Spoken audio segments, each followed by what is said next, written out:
അല്ലാഹുമ്മ ബാരിക് ലനാ ഫീ റജബിൻ വശഅബാൻ വബല്ലിഗ്നാ റമളാൻ. അങ്ങനെ തന്നെ ദുആ ഇറക്കണം. അതിന് ഒരു ലഫ്ളും മാറ്റണ്ട. അങ്ങനെയാണ് ഹദീസിൽ വന്നിട്ടുള്ളത്.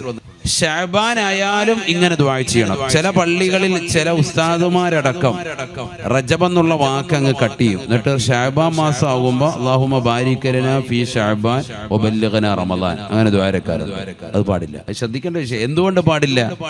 ഇബ്നു ഹജറുൽ ഹൈതമി റളിയല്ലാഹു അൻഹു തുഹ്ഫത്തുൽ മുഹ്താജി എന്ന് പറയുന്ന ഷാഫി മദ്ഹബിലെ പ്രബലമായ ഗ്രന്ഥത്തിൽ രേഖപ്പെടുത്തുന്നുണ്ട്, മഅ്സൂറായ ചില പ്രാർത്ഥനകളുണ്ട്. മുത്തുനബി സല്ലല്ലാഹു അലൈഹി വസല്ലമ തങ്ങൾ മുഖേന വന്ന പ്രാർത്ഥന, അല്ലെങ്കിൽ ഖുർആനിൽ പറഞ്ഞപ്പെട്ടതാകുന്ന പ്രാർത്ഥനകൾ, അത് അതേപോലെ തന്നെ തുടർത്തിക്കൊണ്ട് വരലാണ് വേണ്ടുന്നത്. അത് ശഅബാൻ മാസമായല്ലോ, റജബ് കഴിഞ്ഞല്ലോ, ഇനി റജബിനെ പറയേണ്ടതില്ലല്ലോ എന്ന് ന്യായീകരണവാദം ഉന്നയിക്കാൻ പാടില്ല. എങ്ങനെ തന്നെ ദുആ ഇറക്കണം, അല്ലാഹുമ്മ ബാരിക് ലനാ ഫീ റജബിൻ വശഅബാൻ. അപ്പൊ നബിതങ്ങൾ എങ്ങനെയാണ് ദുആ ചെയ്തത് അങ്ങനെ തന്നെ കൊണ്ടുവരിക. ഒന്ന്. മറ്റൊന്ന്, ബറക്കത്ത് എന്ന് പറഞ്ഞതിന്റെ അർത്ഥം വിശാലമാണ്.